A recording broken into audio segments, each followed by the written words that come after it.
Welcome back to the channel, everyone. This is Snoo coming to you with a brand new League Start build guide and my intended League starter for the upcoming patch 3.24 Necropolis League. This time featuring Elemental Hit with Reverse Chill on the Deadeye Ascendancy. With the recent nerfs to Berserk via Calm Spirit and the current unpopular state of Reverse Chill builds, many players this time around will be once again playing the Zoomer archetype, albeit at a slower pace than in previous leagues. This unfortunately leaves much to be desired in the name of zooming all over the map to your heart's content.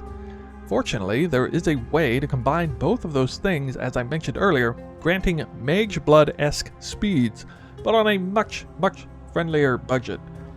To demonstrate exactly what I mean, I would like to present the following footage, which is that of a typical lightning arrow Deadeye, with the full force of Gathering Winds, boots with 30% increased movement speed, haste aura, and an active Quicksilver Flask. This is exactly the kind of speed you'd expect to see on your average zoomy Deadeye League starter.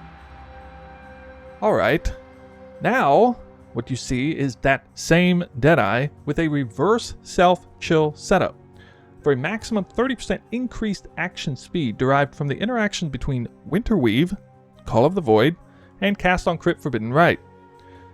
Next up, in comparable fashion, this Deadeye has instead taken on Cast on Crit Warlord's Mark and foregone all forms of damage that can freeze, thereby unlocking stuns, which grant Rage, and a full 30% more movement speed multiplier via Berserk. And finally, this is what it looks like to combine both forms of enhanced speed at once. More speed, combined with even more speed. Truly zooming at its finest. So then, if you're enticed by what you've seen so far, let's jump straight into it. We'll begin with the path of building, which is linked in the description of the video and is currently configured to replicate that of a bossing encounter.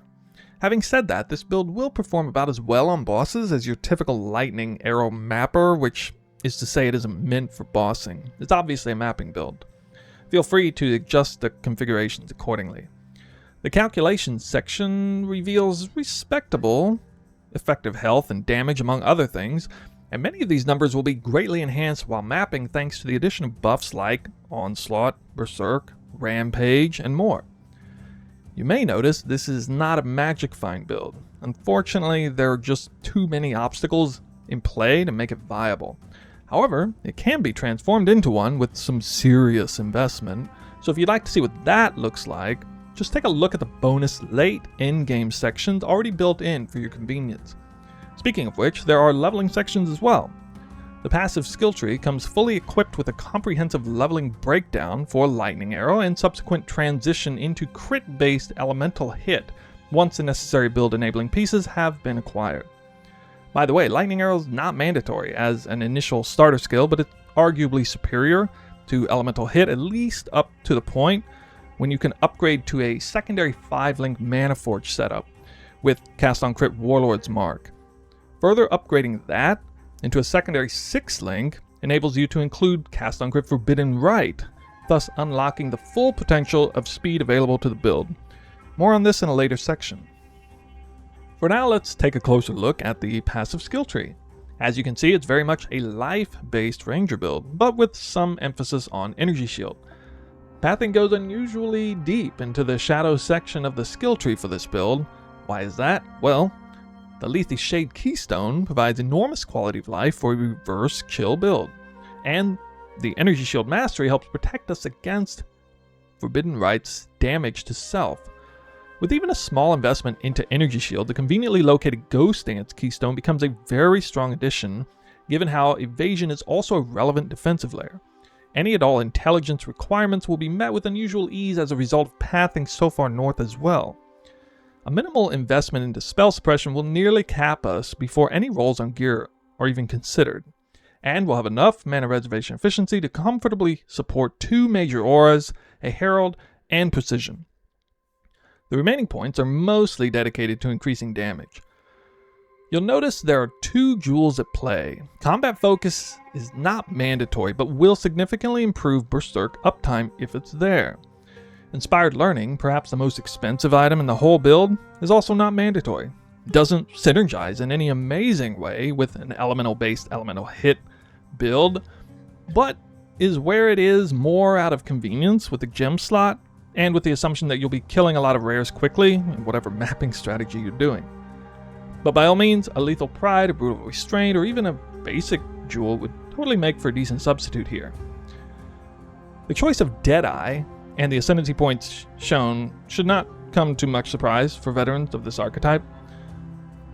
Before we move on, I should mention something of paramount importance, and it relates to the Pantheon. We cannot run Purity of Elements, because we need to be able to get chilled. However, we still want to be freeze immune, in which case the easiest way to do that is through the Brine King Pantheon. One of the Brine King's upgraded Pantheons results in 50% reduced chill effect on you. This is a bad effect for the build in question. Fortunately, for the first time ever, in 3.24, individual Pantheon effects can be selectively turned off, so be sure to do that once you're rocking this reverse self-chill setup. There may be other things about the build you won't see coming that aren't mentioned in this video, so as a final pointer, I suggest familiarizing yourself with the notes section so that they may help guide you in better understanding, in particular, some of the transition points relevant to the build. The remaining footage seen in this video will feature this League Start build at its proposed finished state, doing what it does best, i.e. spamming legions on Dune. A map which is in fact remaining in the map pool for this upcoming league. Moving on to core skills and mechanics. Elemental Hit, functioning much the same way as Lightning Arrow, will be our primary attack and is ultimately 6-link, with producing the most overall damage and efficiency in mind, naturally. Returning projectiles proves to be an especially strong support gem here when combined with Pierce, Far Shot, and various other bonuses to far-traveling projectiles. You might be thinking, Empower support would have a place in this build, right? But aside from it not being a League Start friendly gem, it would seem that Elemental Hit doesn't scale quite as well with gem levels as many people believe it does. So that's why it isn't there. Elemental Hit is also part of a 6-link Mana Forge setup, which is far more build defining than the primary link. So let's break this one down, shall we? Elemental Hit will be linked to Mana Forge arrows and Life Tap, so that it can be auto-cast as often as possible while you're attacking. Don't worry, the life drain from this will be more than made up for by Life on Hit and instant leech effects. These 3 gems will also be linked to 3 other gems, Cast on Crit, Warlord's Mark, and Forbidden Rite. With Cast on Crit, as we're attacking and with how much crit we'll have, this means both Warlord's Mark and Forbidden Rite will be going off right and left.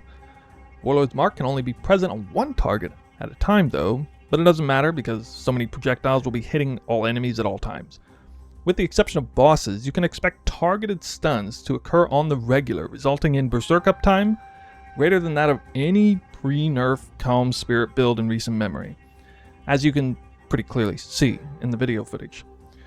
Just make sure not to run maps with the map mod Monsters Are Immune to Stuns. Yeah.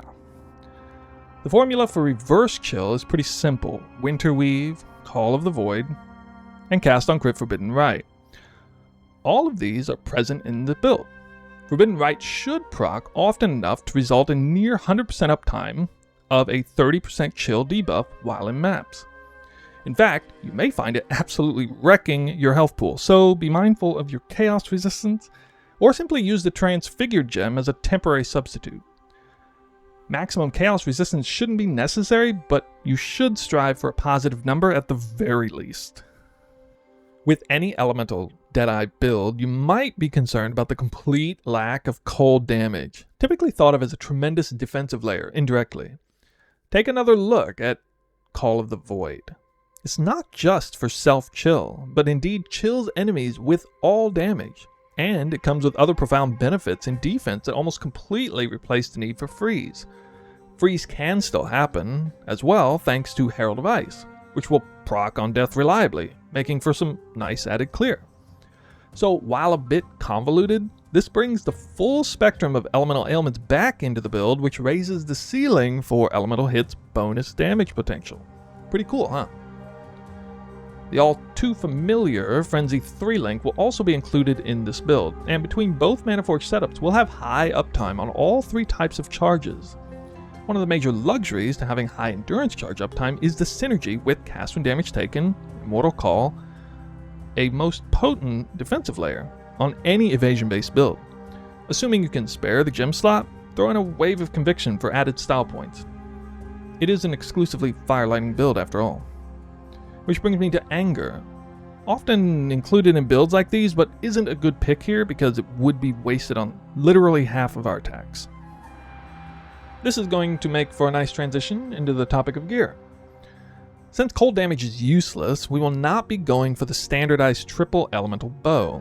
There's a surprising amount of flexibility in potentially viable budget bow crafts, prioritizing flat fire, lightning, gem levels, elemental penetration, or some hybrid of these. The bow shown here is what I believe will be the most sensible choice once you get a few divines for metacraft, but certainly graduating up to this should be pretty easy going.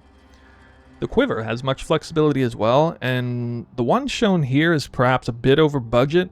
Honestly, an additional arrow is not even necessary, so don't let that steer you away from attempting to craft a suitable lookalike. There are 4 additional gear slots that feature Eldritch crafted fractured items that for the most part just focus on capping resistances. I'm planning to come out with a video just before League start that addresses how to craft all of these rare gear pieces in this build, so if you're unsure about crafting, just stay tuned for that. Winterweave is mandatory for reverse chill, and it'll be paired with Call of the Void for self-chill. Unfortunately, this leaves no room for a hybrid Magic Find build featuring 1 or more Ventor's Gambles. So, if you really wish to make the ring slots flexible, you'll have to give up reverse chill entirely, which is honestly not a huge deal. Hiri's Truth is a staple of the Deadeye League starter items, as well as Shadows and Dust for mapping. And last but not least, the final unique, Dying Sun, is as much there for the increased AoE as it is for 2 additional projectiles. Alright everybody, that's going to conclude the guide. As usual, thorough preparation went into outfitting a character necessary to test this build, which means the footage shown throughout the video is indeed a precise representation of the gear and specs found in the Path of Building, which served as a blueprint for the making of this guide. Naturally, results may vary depending on the user as well as the user's specs. If you're setting out to follow this build in 3.24, then good luck.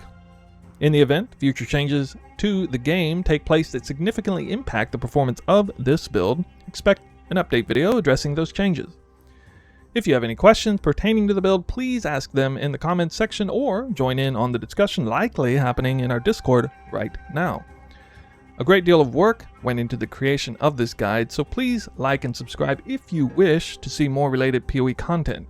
In the meantime, you can find me on Twitch, live streaming this build in action or others like it. Whether you decide to take this build on or not, I sincerely hope this video was of some benefit to you. Thank you for watching, and good luck out there in Rayclast.